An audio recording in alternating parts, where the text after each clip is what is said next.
এই কারণে হযরত ওমর দোয়া করতেন, আল্লাহুম্মা রযুকনি শাহাদাতান ফি সাবিলিক।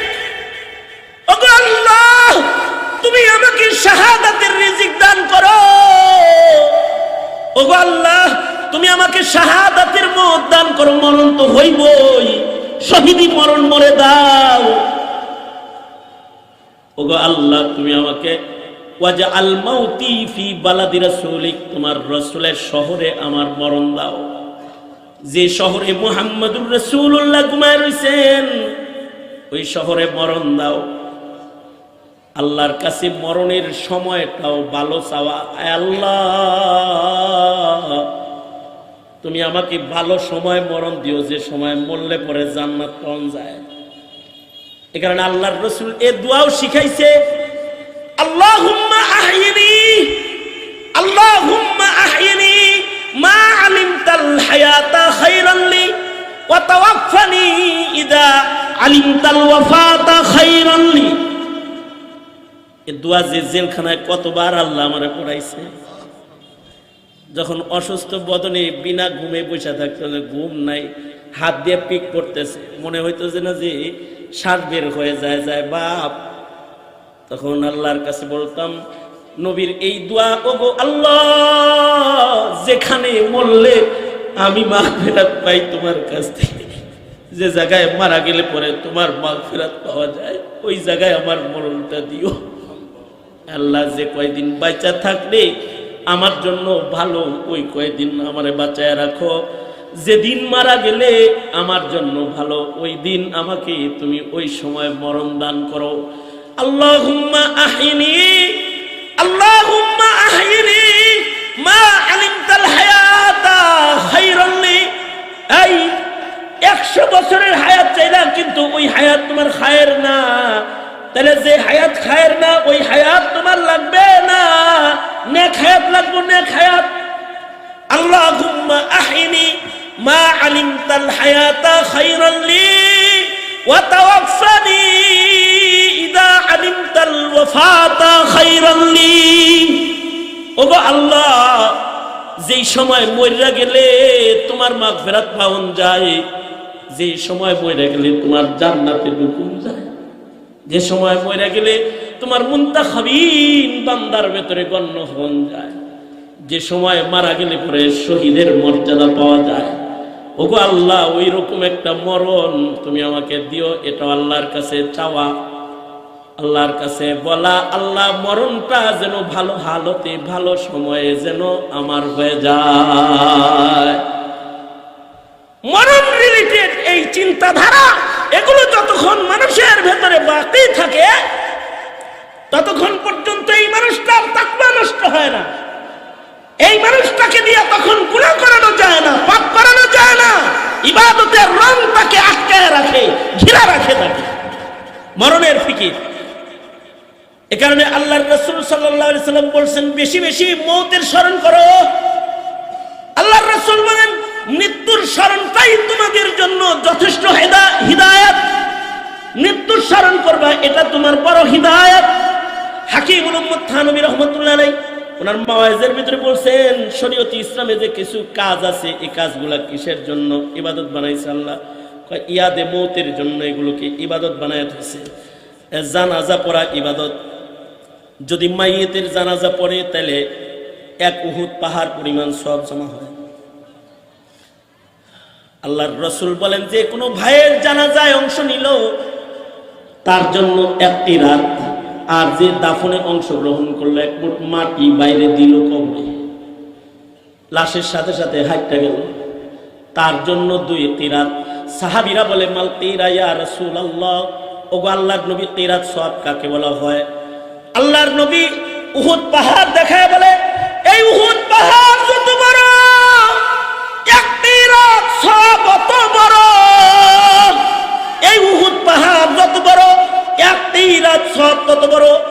হযরত থানবী বলে, জানাজা পড়া আলাল কিফায়া একটা ইবাদত, কিন্তু এত সওয়াব কি লেগে দিছে? কারণ ওখানে গেলে পরে মরার স্মরণ হইব। দাফনে কি লেগে এত সওয়াব দিছে? মানুষকে কবরে রাখলে নিজের কবরের ঘরের কথা স্মরণ হইব। কারণ কবরের ঘর তো কারোর জন্য ভয়ঙ্কর ঘর। কিছু কিছু মানুষ আছে যাদের কথা ভালো, যাদের কাজ ভালো, যাদের নিয়ত ভালো, যাদের আমল ভালো, এরা কবরে যাওয়ার সাথে সাথে কবর তাদেরকে বলে সালামুন আলাইকা ইয়া আবদাল্লাহ, এই আল্লাহর বান্দা তোকে সালাম, তুই যখন আমার উপরে ছিলি আলা জাহরি, তুই আমার উপরে যখন ছিলি তখন তুই আমার উপরে জুলুম করস নাই, অর্থাৎ তুই গুনাহ করে আমি জমিনের উপরে জুলুম করস নাই। এবার আইসোস ফি বাতনি, আমার পেটের ভিতরে আইসোস, আমিও তোর উপরে জুলুম করব না, তোরে আমি পাহারা দিব। আর যদি ঈমান আমল ভালো না হয়, হায়াতের সময় যদি কারোর ভালো না হয়, তো কবর তাকে তখন দুই পাশ থেকে চাপ দেয়, দুই পাশ থেকে কবর চাপাচাপি শুরু করে দেয়, জাহান্নামের আগুন কবরের ঘরে ধইরা যায়। আর যদি মরণের আগ পর্যন্ত সময়টা ইবাদত হয়, তো তার কবরে যাওয়ার সাথে সাথে আল্লাহ তাআলা ফেরেশতাদেরকে বলতে থাকে, ফেরেশতারা রে, আমার বান্দাটা বন্দেগী করতে করতে আবদিয়তের চেয়ারে বসে আমি রবের দুয়ারে চলে আইছি, এবার আমার এই বান্দাটার জন্য জান্নাত থেকে একটা খিড়কি জানালা খুলে দিই। আর ফেরেশতারা জান্নাতের জানালা খুলে দিয়ে তাকে ঘুম পাড়ায় দিয়া বলে, নামকা নাউমাতিল আরুস, আজকে বাসরের ঘুম ঘুমাও।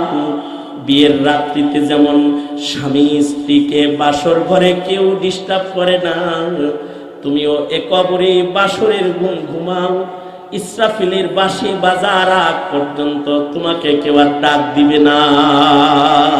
আল্লাহ তাআলা বলতেছেন, ওয়াবুদু রাব্বাকা হাত্তা ইয়াতিয়াকাল ইয়াকিন, ওয়াবুদু রাব্বাকা হাত্তা ইয়াতিয়াকাল ইয়াকিন। আল্লাহ পাক বলেন, মরণ আসার পূর্ব পর্যন্ত ইবাদত করো। ইবাদত কয় বেলা? এই ইবাদত কয় বেলা? ইবাদত সারা জন, ইবাদতের কোনো বেলা নাই। অর্থাৎ বান্দার জিন্দেগি হবে বন্দেগি, বান্দার জিন্দেগিটাই হবে ইবাদত। ইবাদতের রুলসের বাইরে বান্দার জীবনে একটা কাজও বান্দা করবে না, এটা আল্লাহর পছন্দ। বান্দার জিন্দেগি বন্দেগি বানাবে, গোটা জিন্দেগি ইবাদত হবে। আর আমরা ইবাদত করি কিরম? 5 বেলা ইবাদত করে তো 100 বেলা গুনাহ করে, 5 মর্তবা জিকির করে তো 100 বার গুনার ফিকির করে, 2-4 বার ভালো কাজ করে তো 200 বার আকাম কুকাম করে না। মত পর্যন্ত হায়াতের একটা সেকেন্ড সময় ইবাদতের বাইরে কাটাইবার মতো এজাজত রব্বে কারিমের পক্ষ থেকে নাই। আল্লাহর নির্দেশ হলো মত পর্যন্ত এক কাম, মত পর্যন্ত কাম আমাদের একটা, সেটা হলো ইবাদত। মত পর্যন্ত কাম কয়টা? জোরে বলেন কয়টা? বানাইছি ইবাদতের লাগি, ওমা খালাকাতুল জিন্না ওয়াল ইনসা ইল্লা লিয়াবুদুন।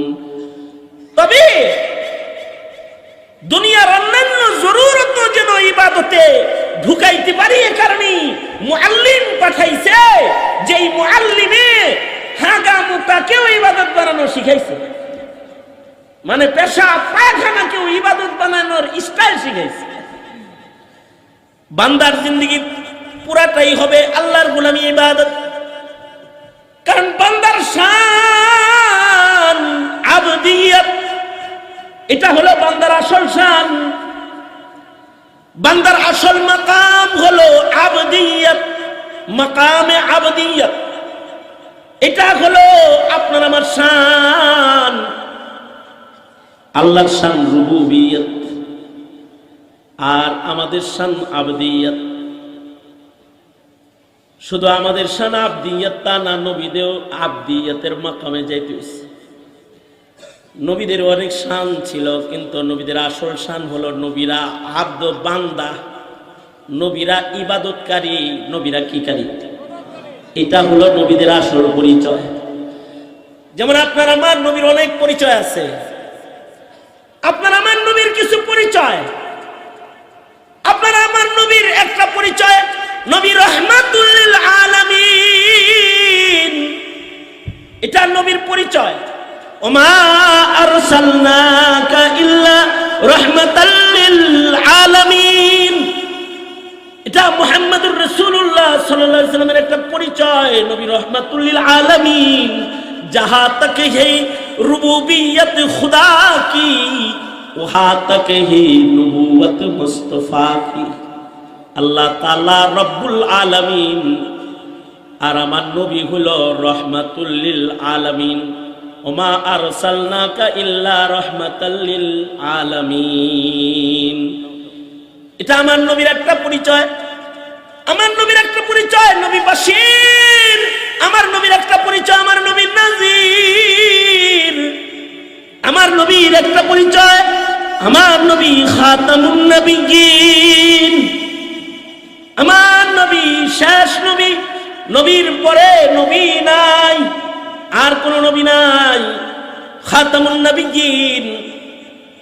আমার নবীর আরেকটা পরিচয় সিরাজুম মুনীর, সিরাজাম মুনীরা, নবী সিরাজুম মুনীর, নবী খাতামুন নবিয়্যিন, নবী রাহমাতুল লিল আলামিন, নবী বাশীর, নবী নাযীর। কিন্তু আমার নবীর আসল পরিচয় হলো নবী আবদিয়তের মাকামে বসে থাকা আল্লাহ পাকের শ্রেষ্ঠ গোলাম। নবীজিকে আল্লাহ তাআলা বলতেছেন, ওগো আমার বন্ধু, আনতা আবদি ওয়া রাসূলি ওয়া সাম্মাইতুকাল মুতাওয়াক্কিল। আল্লাহর রাসূল সাল্লাল্লাহু আলাইহি ওয়াসাল্লামের আসল পরিচয় হলো, যা তাওরাতেও ছিল, জাবুরেও এই পরিচয় ছিল নবীজির, ইনজিলেও এই পরিচয় ছিল নবীজির, যে নবীজির আসল পরিচয় হলো নবীজি আবদ, বান্দা, বান্দা, নবীজি বান্দা, মাকামে আবদিয়তের শ্রেষ্ঠ জায়গা। অথচ নবীর আবদিয়তের শান কত উঁচু, আল্লাহর পরে যে মাকামটা ওইটাই আমার নবীর মাকাম। বাদাজ খুদা বুজুর্গ তু ই কিসসা মুখতাসার লা ইউমকিনু সানাউ কামা কানা হাক্কুহু, لا يمكن الثناء كما كان حقه بعد خدا بزرگ توئی قصہ مختصر। এটা আল্লাহর রাসূলের শান। আল্লাহর পরে যে মাকামটা সেটা হলো আমার নবীর মাকাম। কিন্তু আমার নবীর এই পরিচয়ের চাইতে দামি পরিচয় হলো নবীজি বান্দা, আল্লাহর রাসূল বান্দা। এ কারণে কালিমার ভেতরে আমাদের শিখানো হয়, নামাজের ভেতরে নবীজির যে পরিচয় আমাদেরকে বলানো হয় সেটা হলো আমাদের নবী বান্দা। আশহাদু আল্লা ইলাহা ইল্লাল্লাহ ওয়া আশহাদু আন্না মুহাম্মাদান আবদুহু ওয়া রাসূলুহু। আশহাদু আল্লা ইলাহা ইল্লাল্লাহ ওয়া আশহাদু আন্না মুহাম্মাদান আবদুহু ওয়া রাসূলুহু। আমাদের নবী আল্লাহর বান্দা, বন্দিগি না করলে বান্দা হন যায় না। নিজের মন মতো চললে তারে আবেদ কয় না, নিজের মন মতো সব কাম করলে ওই কাম ইবাদত হয় না। ইবাদত এটা আলাদা জিনিস, যেটা আল্লাহর ফর্মুলায় নবীর তরিকায় করতে হয়। এই ইবাদত আল্লাহ তাআলা এক বেলা দুই বেলা করতে বলছে না। আল্লাহ বলে ওয়াবুদু রাব্বাকা হাত্তা ইয়াতিয়াকাল ইয়াকিন, মরণ পর্যন্ত এক কাম করবা, সেটা হলো তোমার রবের ইবাদত করো। কোরআনে হাকিমে মরার আলোচনা, মৃত্যুর কথা দুই আলফাজে আলোচনা করছেন। মরার শব্দ মৌত শব্দ দিয়েও আলোচনা হয়েছে, ইয়াকিন শব্দ দিয়েও আলোচনা হয়েছে। কুল্লু নাফসিন যায়িকাতুল মাউত, মৌত দিয়া মৌতের আলোচনা। আবার কোরআনে হাকিমে ইয়াকিন শব্দ দিয়া মৌতের আলোচনা। কারণ মৃত্যু এটা একটা ইয়াকিনী সংবাদ। মৃত্যু অস্বীকারী কেউ নাই। কোন নাস্তিকেও মৃত্যু অস্বীকার করে না, মুরতাদেও মৃত্যু অস্বীকার করে না। মৃত্যুর উপরে ইয়াকিন বিশ্বাস সব ধর্মের মানুষের আছে, সকল মানুষের আছে, বেঈমানেরও আছে, ধর্মহীনও মত মানে। তার মানে এই পৃথিবী থাকার জায়গা না, এখানে ইচ্ছে করলে থাকা যায় না। মৌতের মুখোমুখি সকলকে হইতে হয় এবং এটাও সবাই মানে। মরার সময় কেউ কিছু লইয়া যায় না, সব ছাইরা যাইতে হয়। মরণ আইসা গেলে খাতির কইরা আজরাইল ঠেকান যায় না। মরণ আইসা পড়লে আগেও আসে না, পরেও আসে না। মরণ আসে তো কেউ ঠেকাইতে পারে না।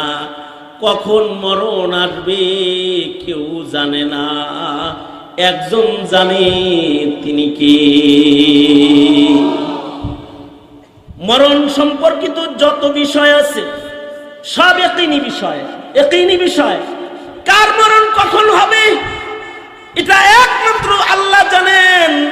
এটাও কাফের মুশরিক এটা মানে যে কারোর মরার খবর কেউ জানে না, কোথায় মরবে তাও জানে না, কখন মরবে তাও জানে না।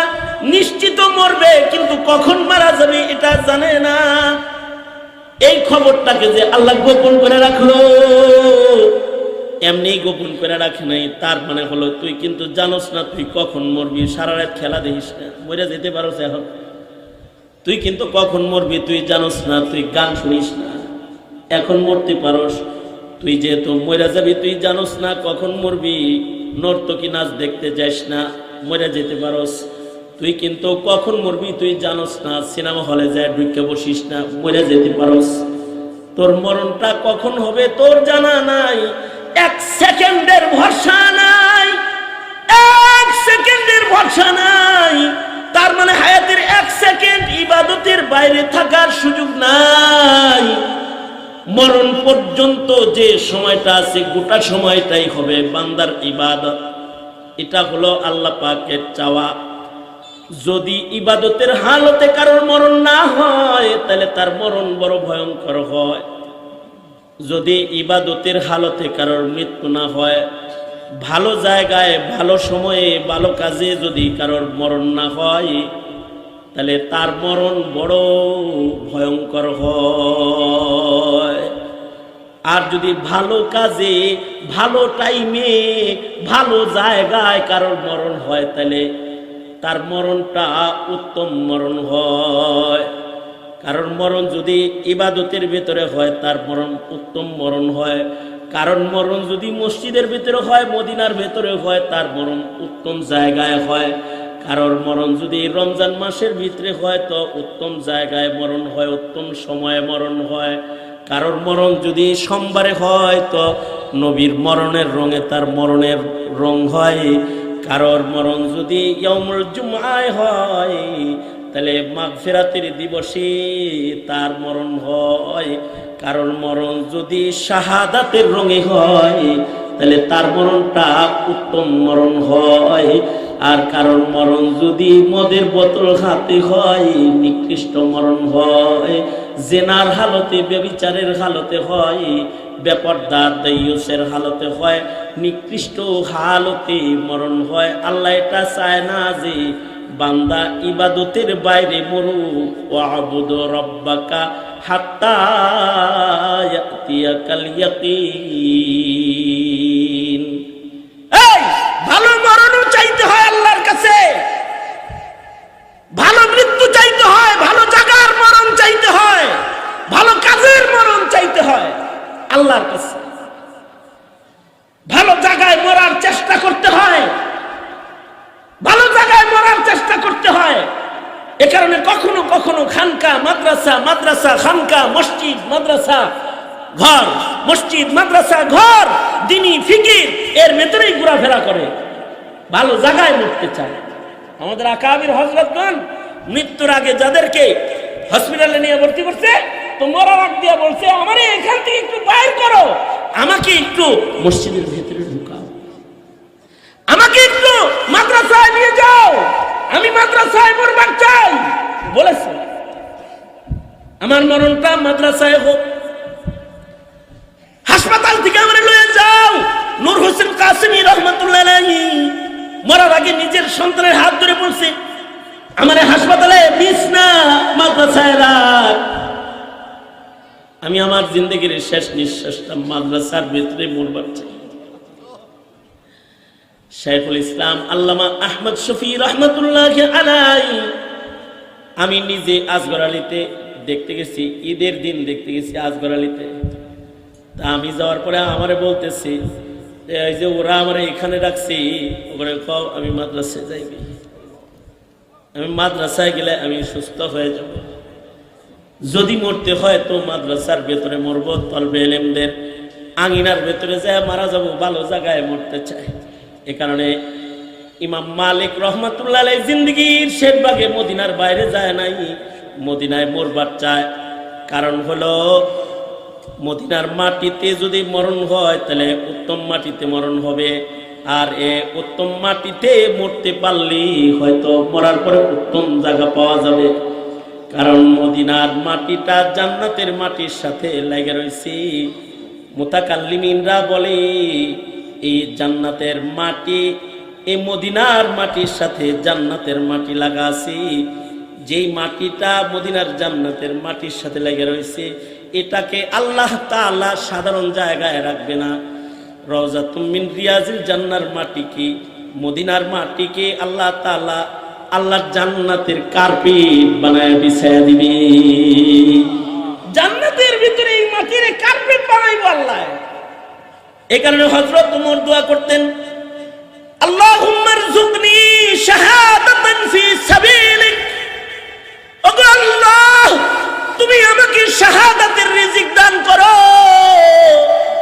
ওগো আল্লাহ, তুমি আমাকে শাহাদাতের মওত দান করো, মরণ তো হইবই, শহীদি মরণ মরে দাও।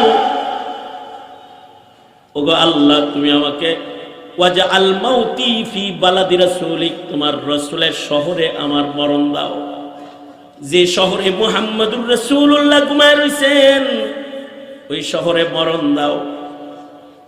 আল্লাহর কাছে মরণের সময়টাও ভালো চাওয়া। আল্লাহ,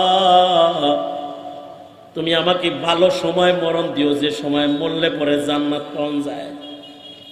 এই কারণে আল্লাহর রাসূল এই দোয়াও শিখাইছে, আল্লাহুম্মা আহইনি, আল্লাহুম্মা আহইনি মা আলিমতাল হায়াতা খায়রান লি ওয়া তাওয়াফফানি ইদা আলিমতাল ওয়াফাতা খায়রান লি। এই দোয়া যে জেলখানায় কতবার আল্লাহ আমারে পড়াইছে। যখন অসুস্থ বদনে বিনা ঘুমে বসে থাকতে, ঘুম নাই, হাত দিয়ে পিক করতেছে, মনে হইতেছে না যে শ্বাস বের হয়ে যায় যায় বাপ, তখন আল্লাহর কাছে বলতাম নবীর এই দোয়া, ওগো আল্লাহ, যেখানে মরলে আমি মাগফিরাত পাই তোমার কাছ থেকে, যে জায়গায় মারা গেলে পরে তোমার মাগফিরাত পাওয়া যায়, ওই জায়গায় আমার মরণটা দিও।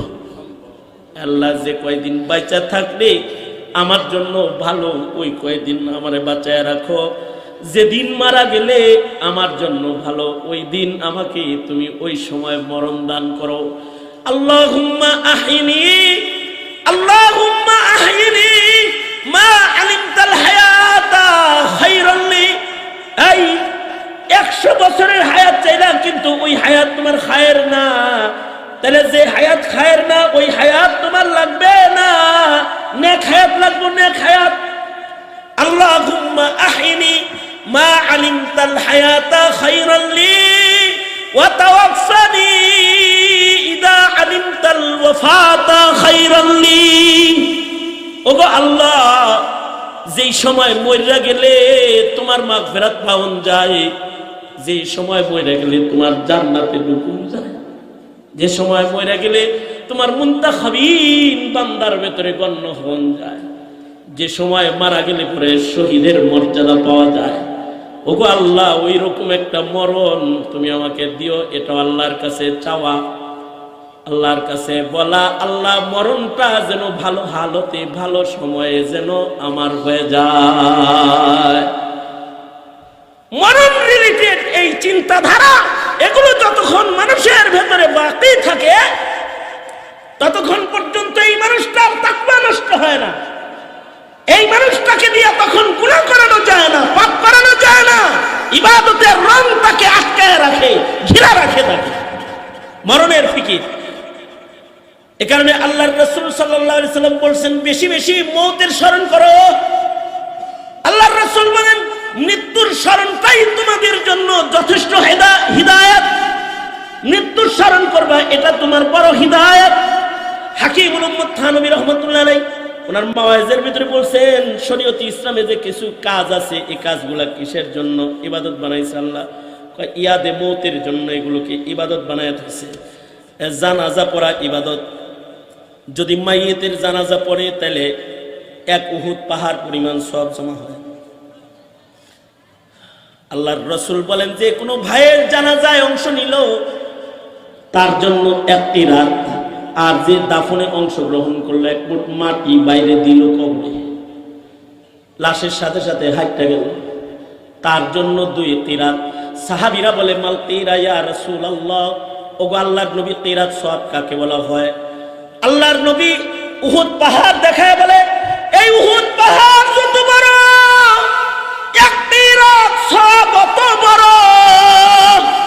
এই উহুদ পাহাড় যত বড় এক কিরাত সওয়াব তত বড়। হযরত থানবী বলে জানাজা পড়া আলাল কিফায়া একটা ইবাদত, কিন্তু এত সওয়াব কি লেগে দিছে? কারণ ওখানে গেলে পরে মরার স্মরণ, দাফনে কি লেগে এত সওয়াব দিছে?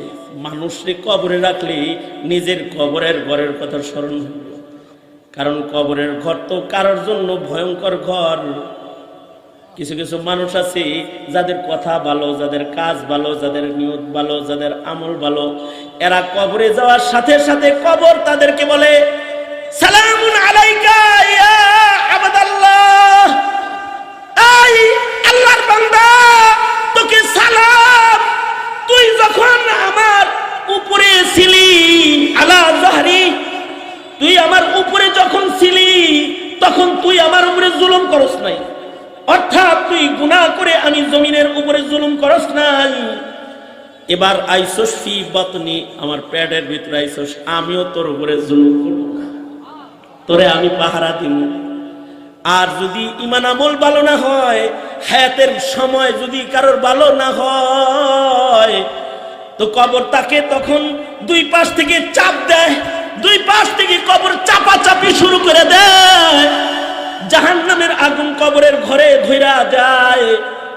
আর যদি মরণের আগ পর্যন্ত সময়টা ইবাদত হয়, তো তার কবরে যাওয়ার সাথে সাথে আল্লাহ তাআলা ফেরেশতাদেরকে বলতে থাকে, ফেরেশতারা রে আমার বান্দাটা বন্দিগি করতে করতে আবদিয়তের চেয়ারে বসে আমি রবের দুয়ারে চলে আইছি, এবার আমার এই বান্দাটার জন্য জান্নাত থেকে একটা খিড়কি জানালা খুলে দিই। আর ফেরেশতারা জান্নাতের জানালা খুলে দিয়ে তাকে ঘুম পাড়ায় দিয়ে বলে নাম কানাউমাতিল আরুস, আজকে বাসরের ঘুম ঘুমাও। বিয়ের রাত্রিতে যেমন স্বামী স্ত্রীকে বাসর ঘরে কেউ ডিস্টার্ব করে না, তুমিও এ কবরে বাসরের ঘুম ঘুমাও। ইসরাফিলের বাঁশি বাজার আগ পর্যন্ত তোমাকে কেউ আর ডাক দিবে না, ঘুমাইতে থাকবে এখানে। আর যদি বদামল হয়, জিন্দেগি ইবাদত না হয়, তাহলে আজরাইল যখন আসবে, আর এক হাদিসে আছে যে কিরামান কাতিবিন বলতে থাকবে, এই আজরাইল ভাই লোক খারাপ ছিল, আমরা সাক্ষী। আর যদি ঈমান আমল ভালো হয়, হায়াতটা যদি ইবাদতে কাটায়, তাহলে কিরামান কাতিবিন বলবে আজরাইল ভাই কার রূহ কবজ করতে আইছো? এটা আমাদের 60 বছরের বন্ধু, ও আমাদের 85 বছরের বন্ধু, 80 বছরের বন্ধু, সেই সে ওর সাথী হইছি, বালেক হওয়ার পর থেকে ওর কান্দে বইছি, এই যে তুমি আইছো নিতে পর্যন্ত রে পাহারা দিছি, ওর ডান কান্দে বাম কান্দের আমল নামা আমরা সাজাইছি। ওর কোনো কাজের কারণে জিক্রুল্লাহ আমাদের নষ্ট হয় নাই, আমরা আল্লাহর নামের জিকির করছি, ও আমাদেরই কষ্ট দেয় নাই। আজরাইল ভাই আসছো ভালো কথা, কিন্তু এই তাইয়্যিব পবিত্র রূহটাকে আরামের সাথে একটু বাইর করে লয়ে যাও। কিরামান কাতিবিনে কয়।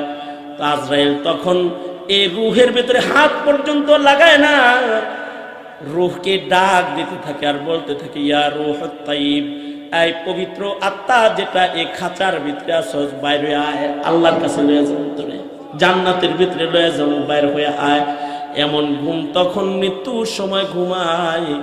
মায়ের কোলে শিশু সন্তান দুগ্ধ পান করতে করতে যেমন ঘুমায় যায়, নেককার নেকামল ইবাদতকারী একটা বান্দা মাকামে আবদিয়াতে বসে থাকা গোলাম আজরাইলের কাছে এমন ভাবে ধরা খায় যে মায়ের কোলে ঘুমায় যায়। আর যদি আমল নষ্ট হয়, ভালো কথা জানে না, ভালো আমল করে না, ভালোভাবে সময় কাটায় না, তখন আজরাইল ক্ষিপ্ত হয়ে যায়, তখন তাকে কষ্ট দিয়া রূহ বাহির করে লয়ে যায়। এমন কষ্ট দেয় যে কখনো কখনো ঈমান হারায়া যায়। তাজা ছাগলের বাচ্চাকে তাজা চামড়া তাজা ছাগলের গায়ের থেকে খুললে যেমন কষ্ট হবে, এর চাইতে লাখ কোটি গুণ বেশি কষ্ট হবে। টুকরা টুকরা করে সিরা সিরা সিরা সিরা সিরা সিরা দেহের থেকে রূহটাকে খাঁচার থেকে বাইর করে লয়ে যায়। এ কারণে মৃত্যুর মোলাকাত, তামাশা, আড্ডা, পাপাচার, গুনাহ খাতার ভেতরে মরণের লগে দেখা হওয়া যাবে না।